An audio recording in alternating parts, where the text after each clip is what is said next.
नमस्कार, न्यूज 7 में आपका स्वागत है। मैं हूं शेफाली। खबरों के विस्तार से पहले आइए संक्षेप पर डालते हैं एक नजर।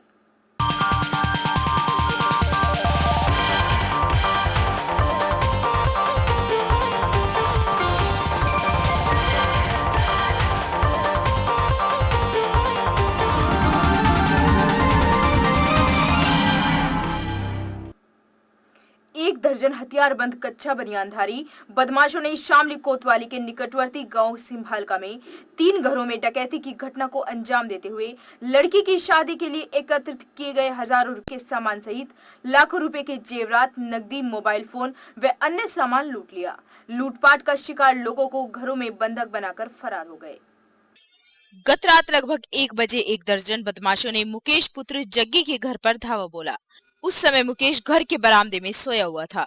बदमाशों ने उसे कब्जे में लेकर घर में प्रवेश किया और उसकी मां प्रेमो, बहन रीता, राखी, उर्मिला और भाई विपिन को बंधक बनाकर एक तरफ कमरे में बंद करने के बाद पूरे घर को कंगाल दिया और 2000 रुपए की नकदी, एक घड़ी, एक मोबाइल फोन व सोने चांदी के जेवरात लूटने के बाद सभी परिजनों को बंधक छोड़कर बदमाश मुकेश की कनपट्टी पर बंदूक लगाकर उसे अपने साथ पड़ोस में ही मदनपाल पुत्र धनवीरा के घर ले गए और वहां पहुंचते ही धनपाल, उसकी पत्नी तारावती, पुत्र सुमित व 5 अन्य बच्चों को सोते हुए ही दबोच लिया। बदमाशों ने अपनी पहचान छिपाने के लिए न केवल मुंह पर कपड़ा बांधा हुआ था बल्कि मदनपाल के घर में जल रहे बल्ब को भी फोड़ दिया। उन्होंने कट्टों की नोक से मदनपाल के साथ मारपीट करते हुए 22,000 रुपए की नकदी, चांदी की पाजेब, पेंडल, सोने का लॉकेट, अंगूठी व अन्य सामान चोरी कर लिया। बदमाशों ने मुकेश को मदनपाल के अन्य परिजनों के घर में ही बंधक बनाकर मदनपाल को आतंकित कर अपने साथ ले लिया और पड़ोस में ही जोनी पुत्र विजयपाल के घर पर धावा बोल दिया। वहां मौजूद जोनी, उसकी 2 बहनों व मां ममता को बंधक बनाकर बदमाश 6000 रुपए की नकदी, चांदी की पाजेब, सोने के कुंडल, मंगलसूत्र, नाक की लौंग, नथनी, 3 मोबाइल फोन, घड़ी व अन्य सामान लूट लिए। बदमाशों ने मदनपाल को जोनी के घर में ही बंधक बना लिया। बदमाशों के जाने के बाद लूटपाट का शिकार ग्रामीणों ने शोर शराबा मचाया, तब जाकर आस पड़ोस की जाग हुई और पुलिस को घटना की सूचना दे दी गई। लूट का शिकार लोगों का कहना है कि जोनी के परिवार द्वारा लड़की के विवाह के लिए दहेज का सामान एकत्रित किया था और बदमाश लगभग 1 लाख रुपए का माल लूट कर ले गए। उनका कहना था कि लूटपाट करने वाले बदमाशों की संख्या 12 से 13 थी और सभी कच्चा बनियानधारी थे।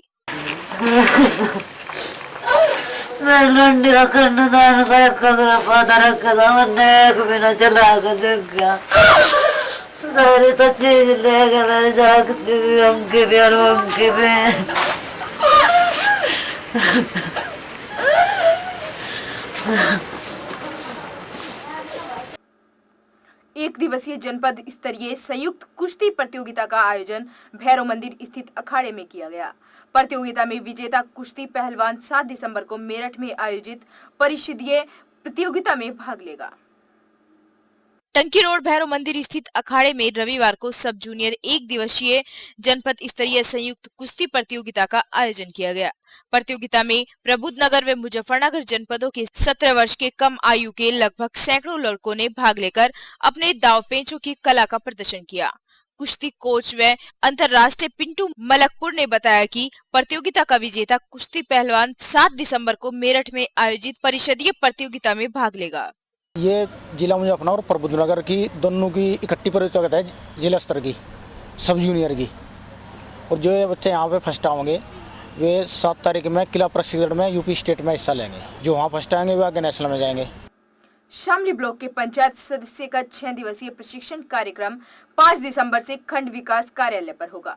प्रशिक्षण कार्यक्रम प्रमुख योजनाओं मनरेगा, सर्व शिक्षा अभियान, मिड डे मील, निर्मल ग्राम पुरस्कार, सोशल ऑडिट तथा सूचना के अधिकार अधिनियम के बारे में भी ग्राम सभा सदस्यों को अवगत कराया जाएगा। हमारा जो है कल से 5 तारीख से 10 तारीख के बीच में आपके ब्लॉक शामली में ग्राम पंचायत सदस्यों का प्रशिक्षण कार्यक्रम चल रहा है। इनके क्षमता विकास प्रशिक्षण जो कार्यक्रम जो हमारा है वो इनके क्षमता विकास के लिए है।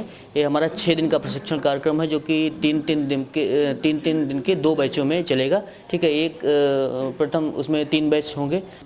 जो 6 दिवसीय प्रशिक्षण कार्यक्रम है इसमें ग्राम पंचायत सदस्यों को उनके अधिकार, उनके कर्तव्य, उत्तरदायित्व के बारे में बताया जाएगा। साथ ही साथ जो हमारा पंचायती राज है, अतीत से वर्तमान तक का इतिहास बताया जाएगा। जो ग्राम सभा है इसकी बैठक कैसे, ग्राम सभा का गठन, संरचना, बैठक, ग्राम पंचायत का गठन, संरचना, बैठक, इसके बारे में बताया जाएगा। जो विकेंद्रीकरण है इसके बारे में बताया जाएगा। समितियाँ क्या होती हैं, इनका गठन कैसा होता है, कितने इसमें मेंबर होते हैं, इसके बारे में विधिवत बताया जाएगा।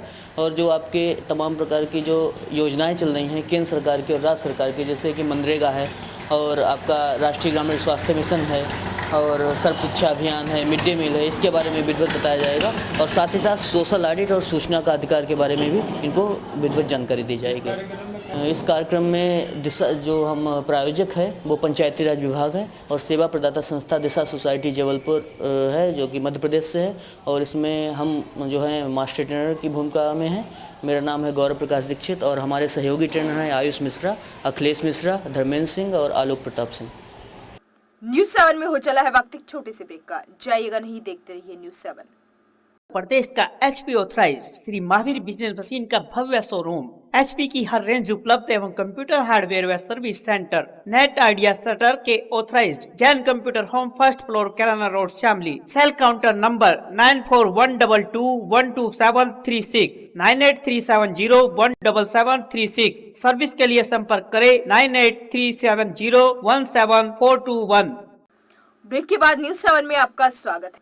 कस्बा झिंझाना के निकटवर्ती गांव आमवाली से 15 दिन पूर्व लापता नव युवती का कोई सुराग न मिलने पर परिजनों ने पुलिस अधीक्षक से गुहार लगाई।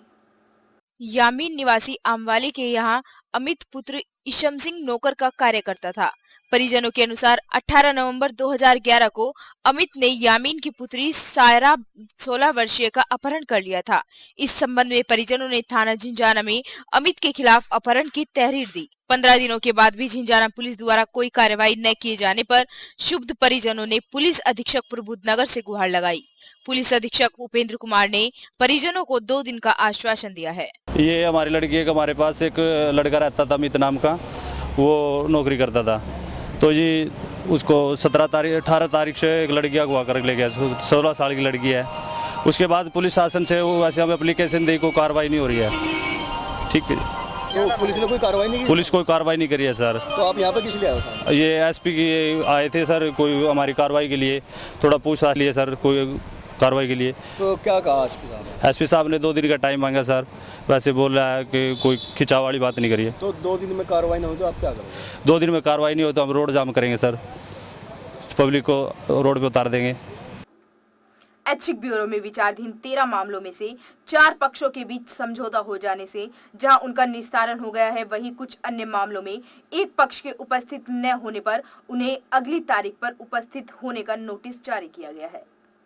प्रबुद्धनगर जनपद का गठन होने के बाद पुलिस विभाग में गठित ऐच्छिक ब्यूरो की रविवार को आयोजित बैठक में लगभग 1.5 दर्जन मामले विचाराधीन थे। 4 मामलों का ऐच्छिक ब्यूरो की बैठक में निस्तारण कर दिया गया। बैठक में ऐसे मामले जिनमें एक पक्ष उपस्थित हुआ और दूसरा पक्ष नहीं आया, उन्हें नोटिस भेजे गए।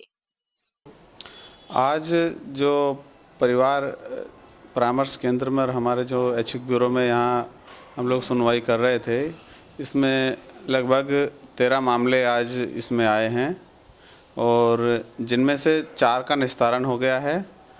कुछ परिवार से एक पक्षीय सदस्य आए थे, उसमें उनको तारीख दे दी गई है और कुछ जो नहीं आए उनको भी आगे की तारीख दे दी गई है।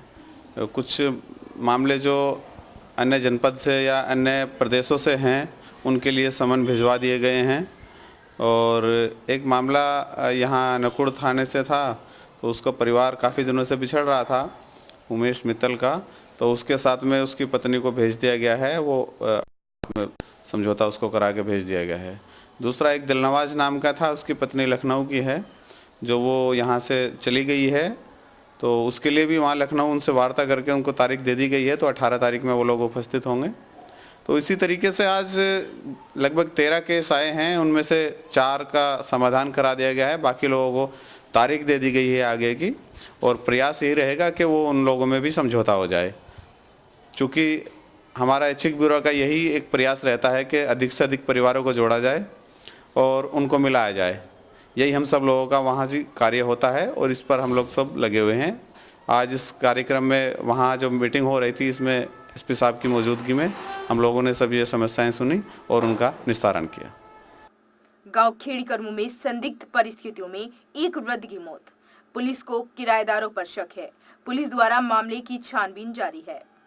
कोतवाली क्षेत्र के गांव खेड़ी करमू स्थित अंबेडकर कॉलोनी निवासी अविवाहित बाबूराम शामली में अजंता चौक पर मोची का कार्य करता था। बाबूराम के मकान में 3 कमरे हैं, जिनमें से एक कमरे में कमलेश पत्नी बृजपाल किराए पर रहते हैं। एक कमरे में खुद बाबूराम रहता है। 15 दिन पूर्व दिल्ली के 2 युवक एवं एक युवती ने बाबूराम के मकान किराए पर लिया। 3 दिन पहले कमलेश अपने भाई की शादी में चली गई। शनिवार शाम को जब कमलेश वापस लौटी तो मकान बंद देखकर आवाज लगाई। जब कोई आवाज नहीं आई तो कमलेश ने दरवाजा खोल लिया। वहां देखा कि बाबूराम औंधे मुंह पड़ा हुआ था, जिसे देखकर कमलेश ने शोर मचा दिया, जिससे पड़ोस के लोग एकत्रित हो गए। पुलिस को सूचना मिलने पर पुलिस ने मौके पर पहुंचकर छानबीन शुरू कर दी। कमलेश ने बताया कि उसके कमरे का भी ताला टूटा हुआ था और अलमारी में रखे 5000 रुपए गायब थे। पुलिस को फरार हुए 2 युवक व एक युवती किराएदारों पर शक है। पुलिस मामले की छानबीन कर रही है। आज के इस प्रोग्राम में बस इतना ही। हम फिर हाजिर होंगे कुछ और दिलचस्प खबरों के साथ। तब तक के लिए हमें दीजिए इजाजत। नमस्कार।